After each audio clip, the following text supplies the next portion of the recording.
Now back in the word of God. Turudi kwenye neno la Mungu. We have been teaching about deliverance for the past 6 weeks now. Kwa wiki 6 iliyopita tulikuwa tukijifunza kuhusu kufunguliwa. And I started to tell you the type of bondage. Na nilianza kuwaeleza maneno fulani ambazo zinatufunga.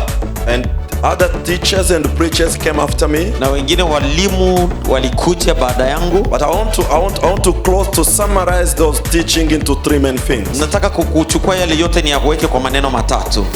Number 1, neno la kwanza, deliverance is all about Jesus. Kufunguliwa ni kwa ajili ya Yesu Kristo. It's focused on the Lord Jesus. Inamwangalia Yesu Kristo. Number 2, ya pili, deliverance also involve ministers, those who do the work. Kufunguliwa pia inawaweka pia wale wanaofanya hiyo kazi, watumishi wa Mungu. Number 3, ya tatu, and this is the most important one, na hili ndilo la maana, deliverance depend mainly on the one who will be delivered. Wewe ambaye utakayefunguliwa ndio kabisa unahusika na hilo. Jesus can want you to be free. Yesu anaweza taka ufunguliwe. Jesus can send ministers. Yesu anaweza kuwasukuma watumishi wakupate kuombea upate kufunguliwa. But your deliverance depend on you. Lakini kufunguliwa inahitajika wewe mwenyewe ndio utake. If you don't want it, kama hutaki kufunguliwa, we can fast for 7 days. Tunaweza kufunga siku 7 and you will remain the same. Na utabaki huyo. That's why in preaching we told you, ndio maana katika mafundisho tumewaambia, there are some steps that you need to know. Kuna hatua ambazo unapaswa kuzijua. We didn't want to come next Sunday and start praying. Hatutaki kuja Jumapili na kuja tuanze kuombea tu watu. Before you know what is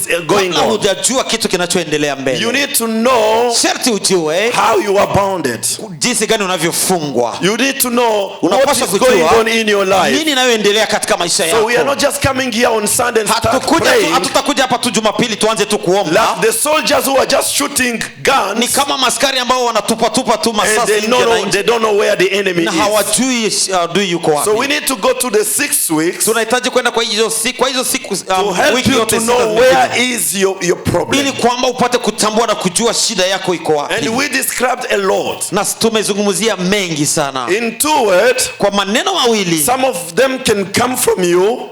Moja yanaweza kutoka kwako, but other things can come from other people na mengine yanaweza toka kwa watu wengine kama this can include your family. Na hiyo inaweza kuingiza familia yako. This can include your generation. Inaweza kuingia katika generation yako. This can include your friends na marafiki pia. Well, not friends. Those who you think they are friends but they are the devil's agents. Wale ambao unafikiri ni marafiki lakini ni watumishi wa shetani. Amen. Amen. Now your part into this is what? Sehemu yako katika haya, when we start doing the work on Sunday, wakati tutaanza kufanya kazi Jumapili, you will need to do your part. Sharti ufanye na wewe hatua yako. And I want to talk deeply to this today. Nataka niongee kinanganaga sana kwa siku ya leo. We prepare your spirit for next Sunday. Ili kwamba tupate kuandaa roho yako kwa ajili ya Jumapili inayokuja. And the main part that I'll be talking about today, na neno kubwa ambalo tutakalolizungumzia leo, is the power of your word. Nguvu inayotoka kwa maneno ya kinywa chako. Amen. Amen. Deliverance has 2 parts. Kufunguliwa kuna mambo mawili. There is an action that the minister does. Kuna hiyo ambayo watumishi wa Mungu wanafanya, hiyo ndio sehemu moja. There is another action that you do. Na kuna sehemu nyingine ambayo wewe mwenyewe utafanya. In what you can do. Na haya kwa yale ambayo unaweza ukafanya. Before we pop in and support you and help you. Kabla tujaingia ili kwamba tukusaidie. You need to do what we call self deliverance. Sharti ujifungue kwanza mwenyewe. And your self deliverance depend on your words. Na kujifungua kwako mwenyewe inategemea na maneno ya kinywa chako. Na inategemea na maneno ambayo unakiri kwa kinywa chako. Ni ile ambayo unayosema. Hallelujah. Amen. The power of the word. Nguvu katika neno. This start by the Lord himself. Imeanza pamoja na Bwana Yesu mwenyewe. He created everything we see by word. Ameumba chochote kile kwa neno. So word has power. Neno lina nguvu. Not only the word of God, si kwa tu neno la Mungu, but your word has power as well. Hata maneno yako pia ina nguvu. Your declaration has power. Tamka kwako kwa maneno yako kuna nguvu. Your declaration can set you free. Kila ambacho unachokiri kinaweza kikakufungua. Or your declaration can bound you. Na unaweza kinachokiri kinaweza kikakufunga. A declaration, kukiri, your word, maneno yako, is similar to your signature. Ni kama unapiga sahihi. Someone calls you on the phone. Kuna mtu anaweza kukuita kwenye simu and says this to you. Na nakuambia hili neno. Okay, This is recorded. Hii nimeirecord. Even sometimes, even when they don't record, they tell you that. Hata wakati mwingine hawarekodi lakini wanakuambia tu hivyo kutishia. Amen. Amen. And then they say this. Na wanasema hivi. Everything we say, kila kitu ambacho tunachokizungumzia, you need to acknowledge it. Sherti utambue. And sometimes we go through those contracts. Na wakati mwingine tunaingia katika patano hilo. We didn't sign anywhere. Hatukupiga sahihi yoyote. But we declare. Lakini kwa ajili ya maneno ya kinywa yetu ambayo tumetamka. Amen. Amen. And the next time, the next month, it's a bill that comes. Na kwa mwezi unayokuja unapata bill inaingia. Well, you didn't sign. Haukusign. But you declared it. Lakini ulitamka kwa kinywa chako. So your word has power. Neno lako lina nguvu pia. This is social, but it's also spiritual. Inaweza kuwa kwa kimwili lakini inakuwa kiroho pia. You can have the power to bound your family. Unaweza kuwa na nguvu ya kufunga familia yako. And you can have the power to make your family free. Una nguvu ya kuweka familia yako huru. If you try to tell your children every single time that they cannot succeed, kama unapenda kuambia watoto wako kama hawawezi wakafanikiwa, you are bounding your children. Ni kama unawafunga watoto wako. Don't start crying later. Usianze kulia baadaye. Your word has power. Maneno yako yana nguvu. 3 things that, even 4. Maneno manne. What can your word do? Maneno ya kinywa chako inaweza kufanya kazi gani? Number 1, kwanza, confession. Kukiri. When you have sinned, kama umefanya dhambi, I don't want to come before the Lord and usije tu mbele za Mungu na kukaa kimya, unaanza kukaa kimya na kujibobosa. Na kukaa kimya tu. If atakuuliza huyu anajua sema au hajui sema. And he will ask you, does he talk or he doesn't? Mimi najua kwa madhambi zingine umpendake watu wengine basikie. I know there's some kind of sin that you will not like someone else to hear. Utasikia kasauti kikoka na baki huko chini. Mungu Baba nakushukuru. And you'll hear the voice and shaking deeply inside. Lord, I thank you. I thank you.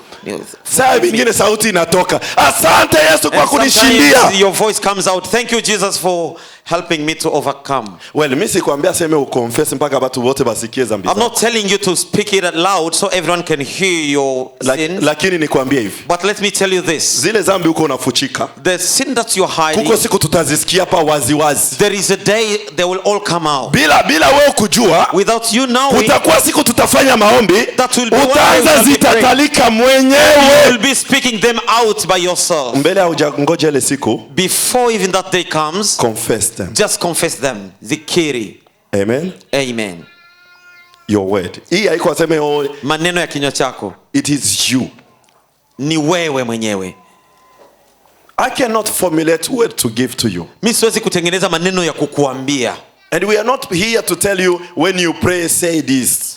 Hatuko hapa kukufundisha wakati unaomba uanze kusema hivi. It is the abundance of your heart. Ni maneno yenye kujaa kwenye roho yako. That comes out. Ndio inabubujika kutoka nje. Amen. Amen. So if you don't acknowledge that you have sinned, ikiwa utambui kwamba umefanya dhambi, I wonder why you go to confession. Najiuliza unatoa wapi kukiri? Other people they just confess by mouth. Na wengine wanakiri tu kwa vinywa. But nothing comes from the bottom of the heart. Na haitoke kwenye roho yao. Well, it's not that. Sio hiyo. In 1 minute, I go beyond what we call confession. Kwa dakika moja nataka nizungumzie neno kuhusu. And this is kukiri. Called repentance. Hii neno inaitwa kutubu. Confession is a declaration. Kukiri ni kusema maneno. Repentance is a U-turn. Na kutubu ni kurudi tena nyuma. It's a U-turn saying that I have done this, I will not do it again. Ni kusema nimefanya hili na sitalifanya tena. You can continue to confess. Unaweza kuendelea ukakiri years after years. Na miaka. But if you have not repent, kama hujatubu, you're still a sinner. Ungaliki mwenye dhambi. I'm not sure if I make myself. Sijui kama mnanielewa hapo. Confession is just a step of declaration. Kukiri ni hatua tu ya kujitetea, kusema maneno. But the Lord wants you to repent. Lakini Bwana anapenda kwamba utubu. Yes, in repentance there is confession. Ndio katika kutubu pia kuna kukiri. Not all confession are repentance. Lakini si kila kukiri ndio kutubu. Hallelujah. Amen. Sorry, I become a bit too much theology into this. Nafikiri hapa Proverbs chapter 6 verse 1 to 5. Kitabu cha Mithali sura 6. Sura 6 na mstari wa kwanza hadi 5. The word, the power of your word. Nguvu katika neno. The one who has the Swahili Bible will read with us. Anayekuwa na Biblia ya Kiswahili atatusomea. And to help our friends and children who are very good in English, we'll read also in English. Na kusaidia wale ambao Proverbs 6:1 tutawasaidia kwa kusoma to 5. Kwa Kiingereza pia. Tunasoma Mezali sura 6 na mfungo lake la kwanza hadi 5 katika jina la Yesu Kristo. Amen. My son, mwanangu, kama umekuwa mzamini wa rafiki yako, if you become surety for your friend, ikiwa wewe ni mgeni mumepatana mikono, if you have shaken hands in pledge for a stranger, basi umetengwa kwa maneno ya kinywa chako, you have snared by the words of your mouth. Manake umejititeli, umejifunga na maneno ya kinywa chako. You have bound yourself. Solomon is iko naongelea kama unaongea una mambo menyewe unaongea hata na marafiki yako So whatever that you talk with your friends, whatever that you talk about, nayo inakufunga. That one also can bound you. Amen. Amen. Number 3. Sasa mwanangu, so do this my son. Fanya hivi ukajiokoe. Deliver yourself. Kwa kuwa umejitia mkononi mwa jirani yako. For you have come into the hand of your friend. Nenda ukanyenyekee. Go and humble yourself. Na kumusihi jirani yako. And plead with your friend. Usiache macho yako kupata usingizi. I love that. That's what we are doing all the 7 days that are coming. Give no sleep to your eyes. Wala kope za macho yako kusinzia. No slumber to your eyelids. Ujiponye kama paa na mkono wa mwindaji. I've spoken about what we call self-deliverance, and this is what the Bible says. Deliver yourself like a gazelle from the hand of your hunter. Na kama ndege katika mkono wa mtega mitego. Amen. Amen. Deliver yourself. Jifungue mwenyewe.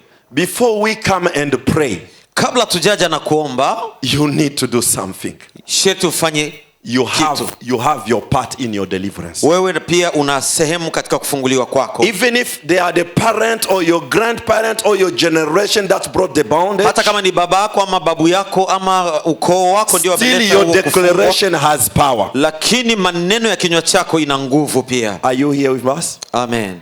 Are you here? Amen. The power of your word. Nguvu katika maneno ya kinywa chako. Sometimes tunaifanya tu kwa mzaa tu, unaambia rafiki yako mambo mnaongea tu. Biblia inasema joke and we just talk. You bound yourself. Na maandiko yanasema kwamba unajifunga mwenyewe. Hallelujah. So please, parent, tafadhali wazazi, find the right word to tell your children. Mtazame maneno ya vinywa ambavyo mtaenda kuwaambia wazazi. You can take it easily.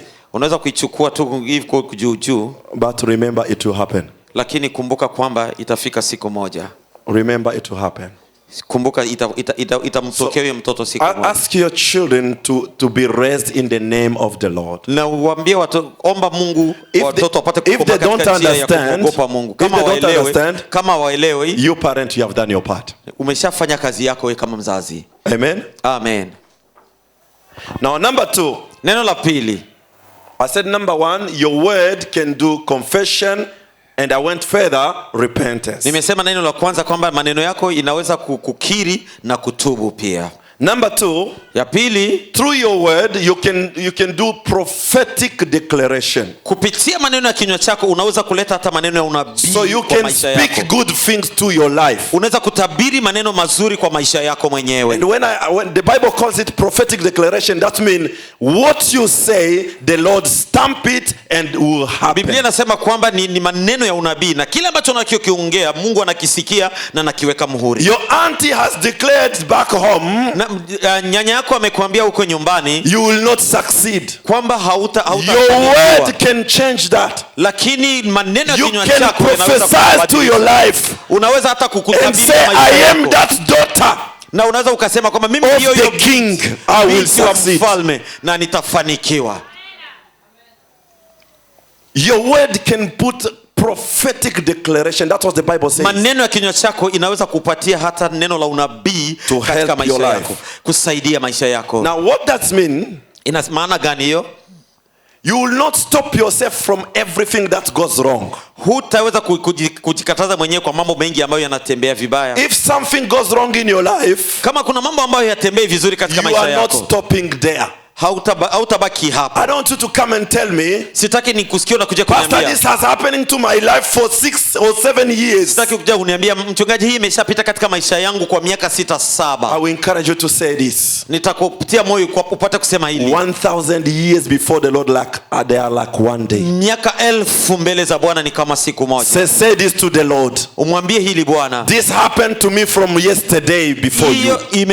Imefanyika kwangu jana mbele zako. But today, lakini leo I declare this. Nimetambua, so you come against all that happened and declare great things for you. That's what I want you to do from now to Sunday. Ndio nataka ufanye tangu leo, ukiri tangu leo hadi Jumapili. You can see and you can tell that these things are not going well. Kuna mambo mengine ambayo unaweza kuangalia unasema hii mambo haitembei vizuri. Don't wait until a prophet comes from Africa so that he tells you this is not going well. You can know it. Na wewe mwenyewe unaweza ukajua.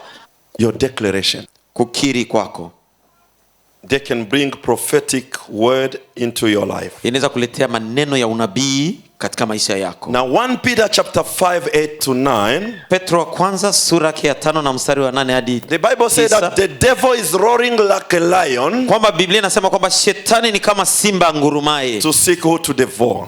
Anakumtafuta ni nani atakayemmeza. But verse 9 says, lakini mstari wake wa 9 unasema, resist to him. Mpinge shetani.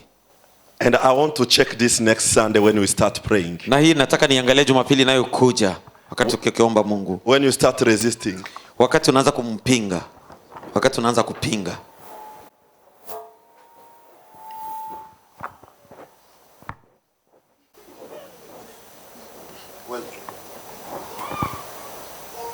Takuza vile njoo na resist kawe. These demons, hizo pepo, they are not looking good for you. Hazikuangalia vizuri. They are sent to destroy you. Zinakuja kutafuta ili kupanda zikuharibu. They are pushing your life. Zinasukuma maisha yako. But you resist like. Lakini na wewe unaangalia tu. Or maybe we don't understand that word resist. Huenda hatuelewe hilo neno kupinga. Well, you cannot resist for something which is not tough. Hauwezi kupinga kitu ambacho hakina nguvu kabisa. You don't need to resist. If it's not hard, you don't need to resist. Haupaswi utakishtua tu na kinatoka kwa sababu hakina nguvu. But sometimes you do. Lakini wakati mwingine unaweza kushtua na kinabaki kinakuangalia. Unafanya cha. Pardon us. Okay. Kombe na kuya dire. The battle is becoming very tough. Amen. Amen. Amen. Amen. Resistance. Kupinga. Haiko kuitika mbio mbio. It's not just to agree. Kandoto tukanakuya bana kukimbiza. Acha basi munikamate basi mimi na tumi na kufa. In your dream you're just dreaming someone is chasing you and you were like, just take me because I'm dying. You're not resisting even. Yes. Na unakubali tu ndio. I'm dead. Yes. The Bible says resist. Say no. Biblia inasema pinga. Because the devil will not touch you until you give him the authority. Isipokuwa mpatie uweza na mamlaka ya kugusa. So what he does is intimidating you. Anayokifanya ni kukutisha. To be able to say yes to him so that he can access you. Ili kwamba useme ndio apate kuingia ndani. As long as you resist. Kama unampinga, the devil, the authorities, the principalities, the rulers of the darkness, when they know the principle, they cannot touch you. Na hawatakugusa. I'm not teaching them, they hear me, they know it. Najua siwafundisha lakini wanajua na wanasikia na wanaielewa. They know that in the principle of God, najua katika mikataba za Mungu, you cannot touch someone who does not give you the authority. Yule ambaye hakupatia uweza. Shetani anajua. That's why he comes with strategies. Ndio maana anakuja na mikataba fulani. Today you say no. Leo unasema hapana. He sends someone else. Tena anatuma mwingine kwa siku nyingine. You say no. Tena unasema hapana. He sends someone called a friend. Anatuma yule anaitwa rafiki to tempt you. Ili kwamba apate kujaribu.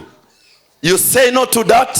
Unasema hapana kwa huyo na yeye. He brings in dreams someone who looks like your father. Anakuja kukuletea mtu ambaye anayefanana kama baba. Or someone who is very closer to you. Na huyo ama mtu mwingine so that when you see it you say this is my father. Ili kwamba unamwangalia unasema huyu si ni baba. Let me accept the advice. Acha nikubali anayosema. He comes in the same principle. Anakuja kwa hiyo until you say yes. Usiposema ndio, he can't touch you. Hawezi akakugusa.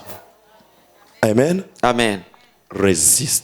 Umpinge. When the Bible talk about resistance, wakati Biblia inaongea kuhusu kupinga, the Bible acknowledge that it's a tough game. Biblia inafahamu kwamba ni mchezo ambao ni mkali kabisa. It knows that it's not an easy game. It is a tough one. That's why we need to resist. Anajua kabisa ina nguvu, ndio maana tunahitaji kupinga. Number 4. Neno la 4. Your word, maneno ya kinywa chako, have the power to reclaim and restore your life. Ina nguvu na uweza wa kurudisha what you have lost. Kile ambacho umepoteza. Amen. Amen. By your declaration, kupitia kukiri kwako, and I know that the devil anasirika sasa tunaanza 5. Najua shetani anaendaga nasirika. Atasirika tu tena. He will be very sad. When we do the deliverance, wakati tunafanya kufunguliwa, we are not stopping only on deliverance. Hatuishie tu kufunguliwa. We go further to reclaim back. Tunaendelea hapo kundani na kumnyang'anya kile ambacho alichochukua kwetu. So hapana kufurahia tu aseme nimeshakuwa huru. Don't be just happy because you need to go and take back what belongs to you. Unahitaji kuingia ndani na upate kunyang'anya kile ambacho therefore you have taken this. Na mwambie shetani umechukua hiki. Now I take it back. Na mimi nakichukua tena. You have destroyed my family. Umeharibu familia yangu. I take back my peace. Tena ninairudisha amani katika familia yangu. So your word, your declaration, maneno ya kinywa chako, uamuzi wako, can reclaim what the devil has taken. Inaweza pia tena kulomba na kukokota kunyang'anya kile ambacho shetani amebeba. If you are here, say amen. Kama uko hapa sema amina. The Bible says this. Biblia inasema hivi. Isaiah 55:11. Isaya 55:11. So shall my word be that goes forth from my mouth, says the Lord. Kwa maneno kutoka kinywa changu asema Bwana. It shall not return to me void. Haitarudi kwangu bure. But it shall accomplish what I please. Lakini itatimiza yale ambayo nimetaka. And it shall prosper in the things for which I sent it. Na itafanikiwa kufuatana na kile ambacho kusudi yale nimetuma kwa ajili yao. So when the Lord says something, wakati Mungu anasema neno fulani, it comes with a purpose. Inakuja na shabaha. And it must accomplish the purpose. Na sharti hiyo shabaha itimie. That's why I added a prophetic declaration into this. Ndio maana nimeongeza katika maneno hiyo neno la unabii. Everything that we say prophetic relates to God. Kila kitu ambacho tunasema kuhusu unabii inakuwa na uhusiano na Mungu. So when you start declaring on your life, wakati unaanza kudeclare kwa ajili ya maisha yako, I don't want you to say it on your name. Sitaki wewe uizungumzie kwa jina lako. You say it in the name of Jesus. Sema hiyo kwa jina la Yesu. In saying in the name of Jesus, sema kwa jina la Yesu you Kristo. turn every word that will come after, na unabadilisha kila neno ambalo limekuja baadaye, to be accompanied with the power of Jesus, lifuatane na nguvu za Yesu, and it will echo exactly Isaiah 55:11 for you. Na itakuwa kama hii kitabu cha Isaiah kinachosema katika kitabu cha Isaya. So it is not you who declare anymore. Si wewe ndio unayesema tena. Your declaration are taken by the Lord. Hiyo uamuzi wako imechukuliwa na Mungu. And the Lord declares through your mouth. Na Mungu ndiye mwenye kukiri kupitia. So if the Lord declares through your mouth, kama Mungu anakiri kupitia kinywa chako, those things shall happen. Na yale mambo sharti yatimie. That's what the Bible says. Na hivyo ndio Biblia inasema. If the Lord declares something, kama Bwana amekiri kitu, to accomplishment. Sharti itimie. Well, if you declare it a human being, kama unakiri kwamba mwanadamu, you will wait for long. Na utasubiria kabisa kwa miaka. That's why I started to say, na ndio maana nilianza kusema, deliverance focus first in Jesus. Ufungulivu inaanza kwanza mwanzo not about your own force. Ni Yesu, si nguvu zako, lakini nguvu za Yesu. It's not about your own mind. Si akili zako na fikiria yako. Now, God uses the word to create. Mungu alitumia neno kuumba. The word of God is life. Na neno la Mungu ni uzima. The word of God is like a sword. Neno la Mungu ni kama upanga. That means it can help you to do the battle. Inaweza kusaidia kufanya vita. But the word of God can deliver. Na hata neno la Mungu pia linaweza likakufungua. Your word can do the same. Na neno la kinywa chako pia linaweza kukusaidia. Inaweza kufanya hivyo. Your word can give life. Neno lako linaweza likapana maisha, uzima. But your word can kill as well. Na neno la kinywa chako linaweza kuua pia. So be very careful when you use your word. Angalisho sana wakati unatumia maneno ya kinywa chako. Your word can help you to win. Maneno ya kinywa chako inaweza kusaidia ushinde. But it can make you to lose as well. Pia inaweza ikakufanya ushindwe pia.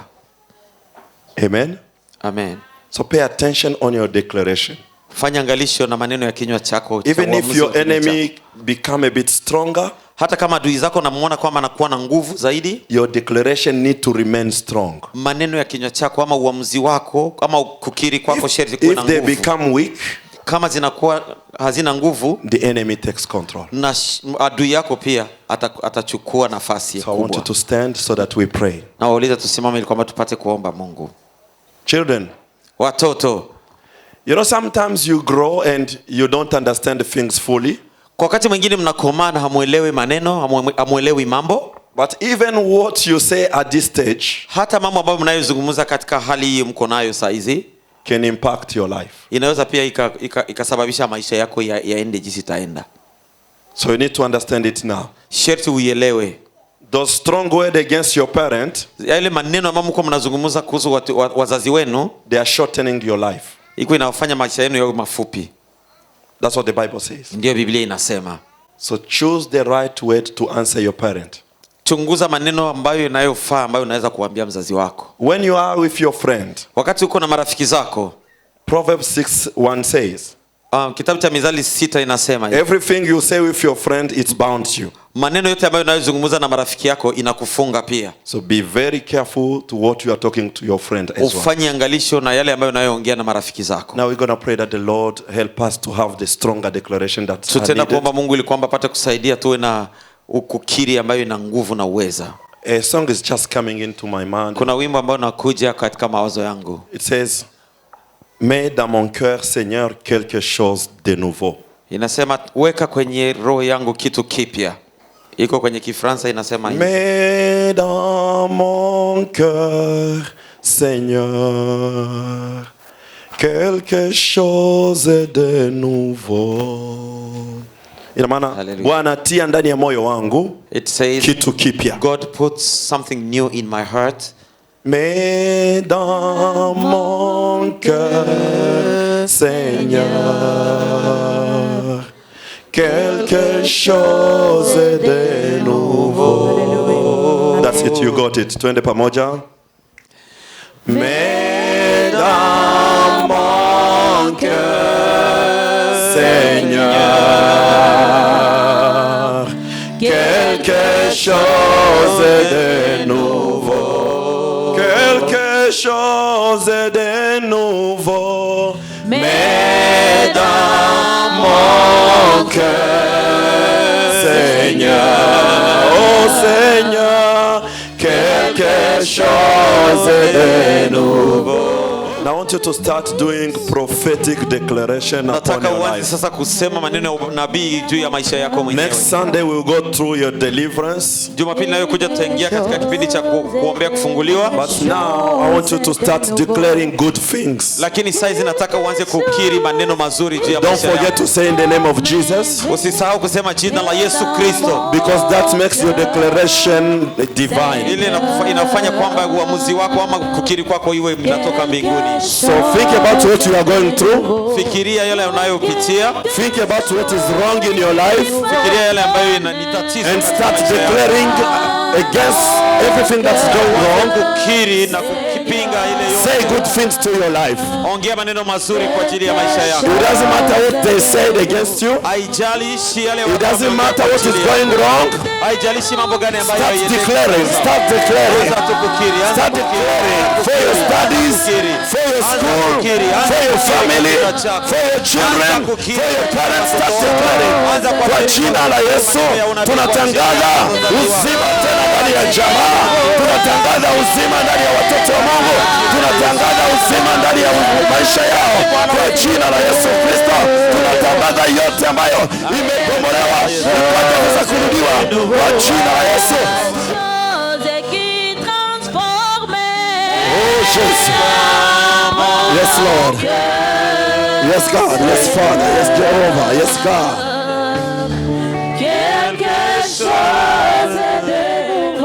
Jesus. Yes Lord. I want to call people here in front. Nataka kuita watu hapa mbele. We're gonna stand with them in declaring good things into their life. Ili kwamba tupate kukiri pamoja nao maneno mazuri. Something has been going wrong in your life. Maneno fulani ambayo yanaendelea mabaya and you can feel it.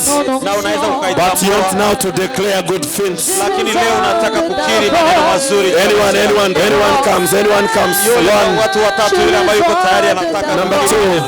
Oh, thank you, Lord. Thank you, Jesus. Thank you, Father. We're going to stand together to declare. To declare good things. Don't worry, even if they look like they are not going well. Even if they are taking longer. Even if you have tried it. Even if you feel that no, it can't work, Pastor. I talked about the power of your declaration. We stand together with you.